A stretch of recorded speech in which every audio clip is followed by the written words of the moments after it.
Hi everybody, it's Zoe, Style Blueprints Grammar Guru here. Our next lesson is about tricky word pairs. A lot of these in this list have the same root word, but create a different word. And when the two are available for use, it can be very complicated and confusing.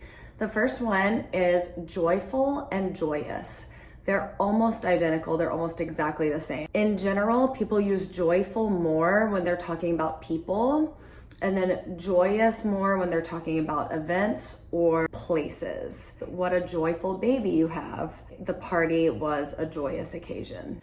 Similarly, we have adventuresome and adventurous. Both are very, very similar words. Adventurous is an adjective and it's used to describe someone who is ready to accept challenges, usually with excitement. Adventuresome is very similar to adventurous, but it's usually attached to a little bit more intensity of this adventure-seeking quality. So someone who's adventuresome is usually seeking out that challenge, excitement, adventure, and drawn to taking risks.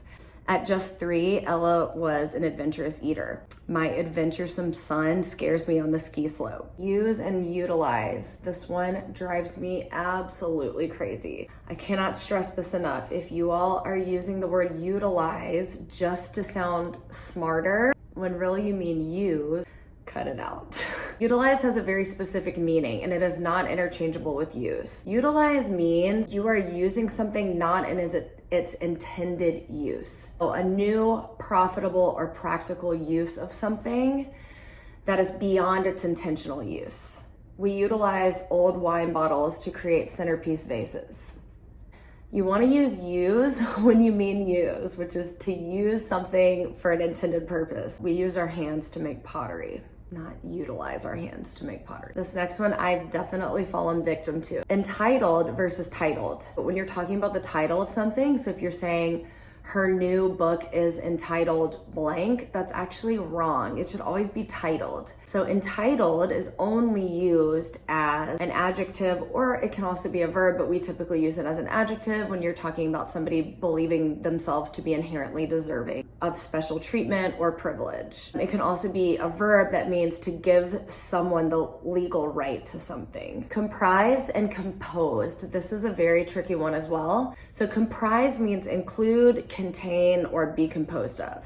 Comprise is often misused for compose, which means to make up. So you've probably heard people say something like, the board is comprised of 5 CEOs. That's actually wrong. It should be, the board is composed of 5 CEOs, or the board comprises 5 CEOs. Actually never comprised of. It's either composed of, or you're gonna say comprise as includes or contains. The tasting menu is comprised of 8 courses. Wrong. The tasting menu is composed of 8 courses, or the tasting menu comprises 8 courses. Our final word pairing is addicting versus addictive. I see this one all the time as well. Oh my gosh, take these cookies away from me, they're so addicting. That's actually wrong. It should be addictive. Addicting is a verb, not an adjective. And when you're saying that something is addictive, you're using it like an adjective. Nicotine is an addictive drug. Could also say over-medication is addicting people to drugs. I hope you all learned something today about these 6 different pairs of words, and I will see you next month.